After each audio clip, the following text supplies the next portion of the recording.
Welcome to the Daily Allegory through Astrological Divination. Today, I'm going to be switching up how I do things once again. Today's video is the discipline of the warrior's soul.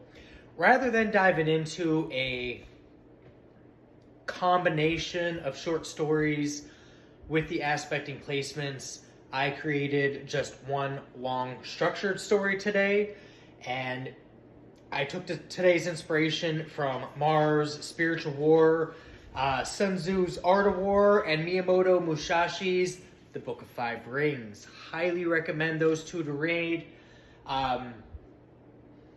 They do come in handy, and they are applicable on a multitude of realms in your day-to-day life. With introspection and understanding life, it just opens up more possibilities, especially given the ongoing themes here in the celestial interpretations of abuse of power, corruption, back-end deals, fraud, black magic, and all kinds of interesting random nonsense that's been busying up, normality and progress. I digress, going into my opening prayer. The stars decree, the covenant demands. In whispers we govern, through the elements we obscure. In static we command, in nightmares we pursue. We are earth and air, we are fire and water. We are the remembered, we are the returned. We are the whispers, in silence we thrive. Today, I'll be only touching on the sensitive degrees in Mars, which are the Mars trine Jupiter, Mars conjunct Lilith, and Mars conjunct Chiron. But rather than doing 3 short stories, as I previously stated, I've combined them for a quick story, spun through the fantastic books and the strategic resources I mentioned above. Let us begin. This is about an ancient coven known as the Scions of the Red Sand.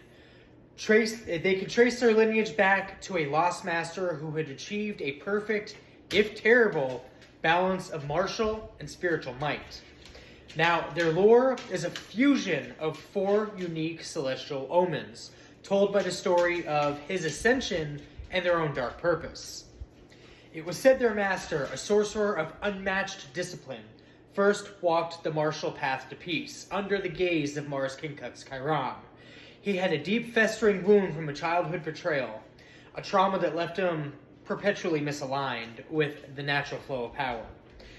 For years, he struggled, his every aggressive impulse, being Mars, serving only to magnify his psychic pain in Chiron.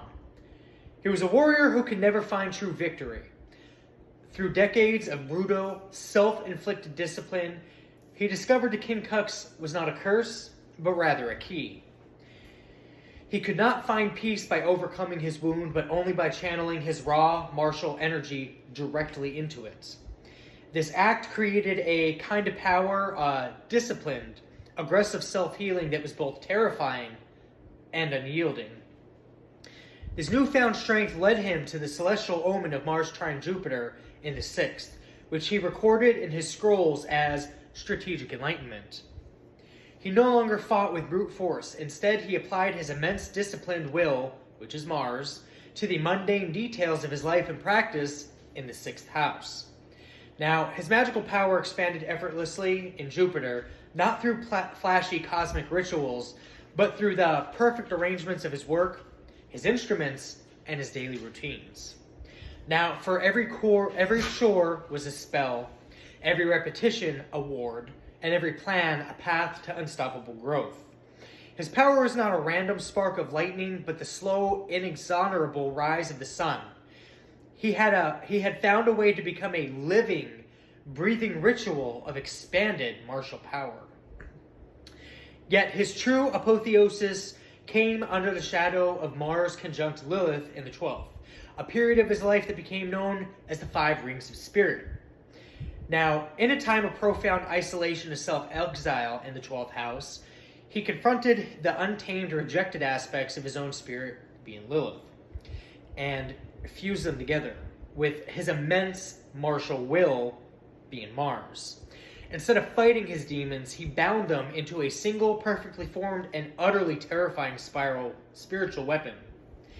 These were the 5 rings: the Ring of Shadow, the Ring of Fury, the Ring of Silence, the Ring of Betrayal, and the Ring of Iron. Each a perfectly controlled manifestation of the corrupted spiritual truth. Now, the ritual was performed in the dark, in the quietest, most forgotten places, and it gave him a power that defied both death and reason. His legacy, the foundation of the Science Coven, was cemented by the celestial omen of Mars and Scorpio, which they called Echoes of the Red Sand.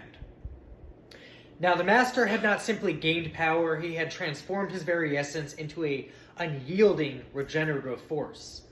Like the scorpion that rises from the ashes of its own fire, he was an embodiment of destructive and transformative energy. The energies of the Red Sand were the traces of his will left upon the world, a psychic residue of his dark essence, if you will.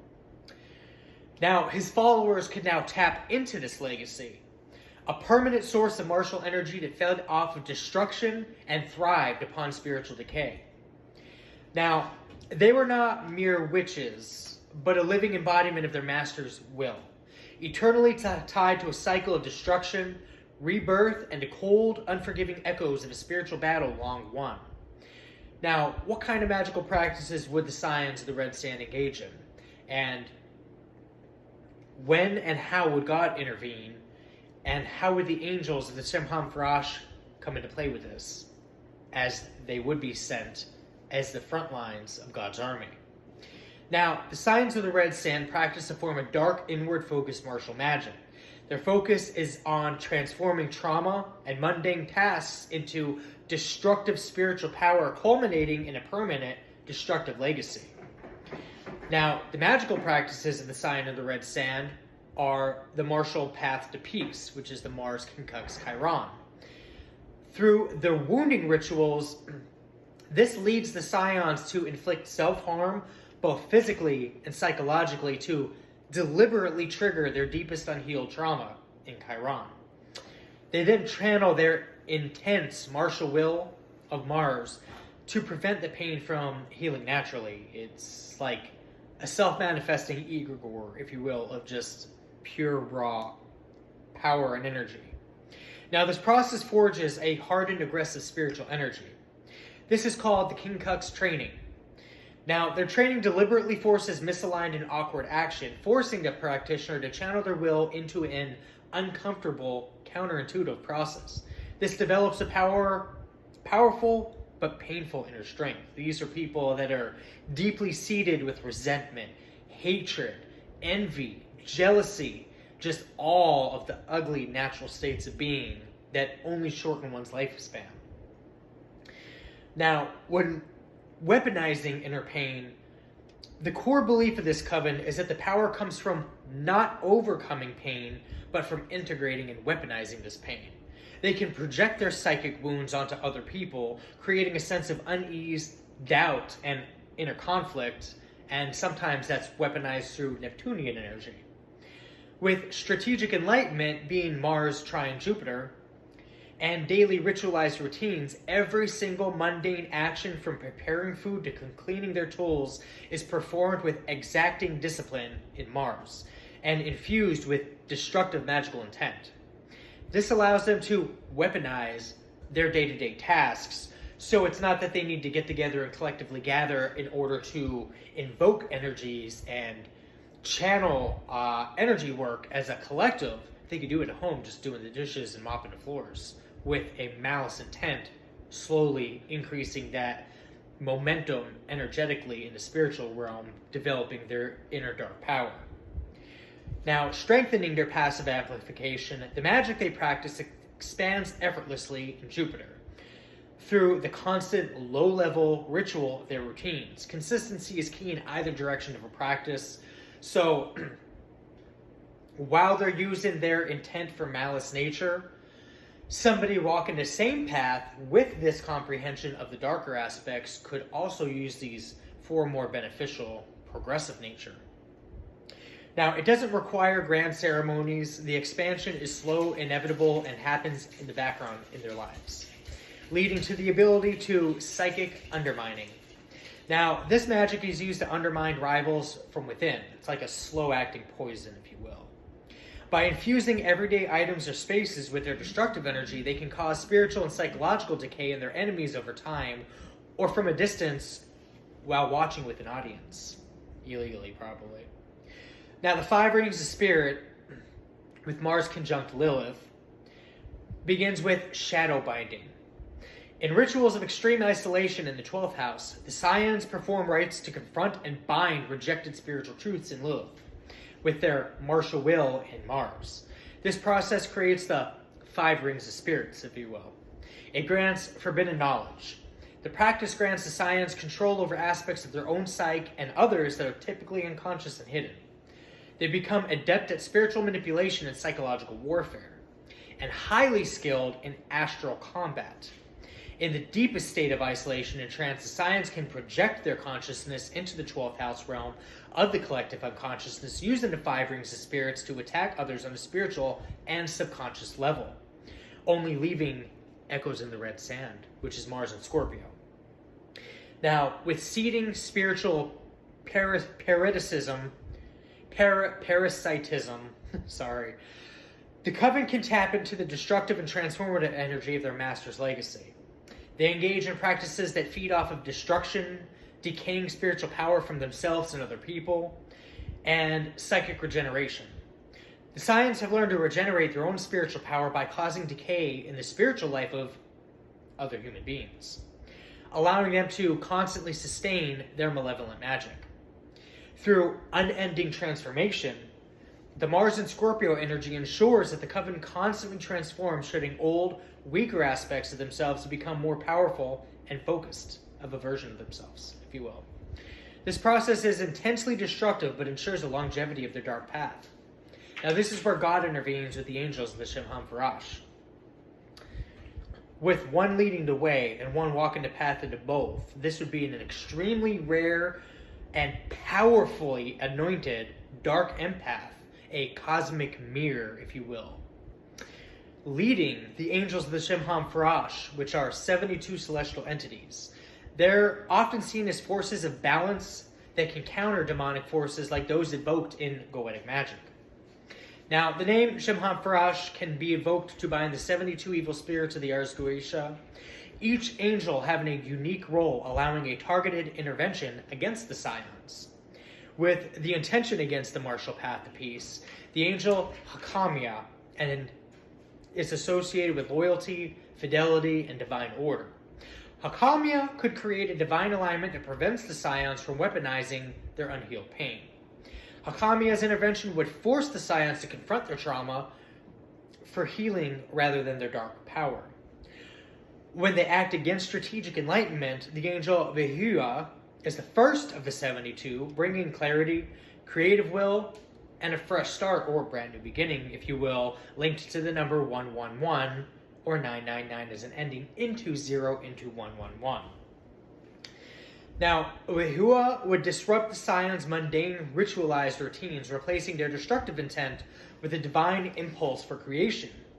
The energy they use to poison their environment would be redirected towards healing, and begin against the 5 rings of spirits. Now, for this, the angels Sinoi, Sansinoi, and Semangaloth are specifically tasked with protecting against the demonic energies of Lilith.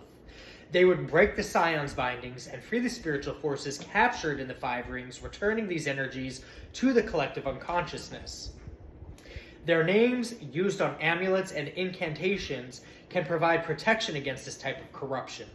When they are against echoes of the red sand, the angel Riael is associated here with protection against malicious spirits and enchantments. Riael would sever the Scions' connection to the Master's corrupting echoes, effectively cutting them off from their dark source of power, or slowly destroying their network of power one by one, seemingly to pick them right off the streets for a point of reference, until enough are gathered for operations to be halted and stopped entirely. Now, this intervention would force the Coven to rely on their own diminished resources rather than a permanent destructive legacy, creating the ultimate countermeasure. The 72 angels working together in unison could be invoked in a grand right and divine balance, and it is so because I say so and I command thee. This would not just destroy the Scions, but neutralize their spiritual corruption. The angels would perform a form of cosmic alchemy, purifying the spiritual residue of the red sand and preventing the cycle of destruction from continuing ever again, putting in new frameworks to the sacred geometry that would contain their very essence for an eternity, and then some.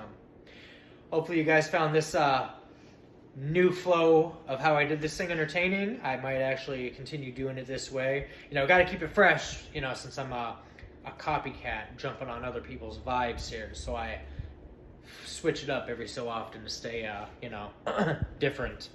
Hopefully you found it entertaining. See you in the next one.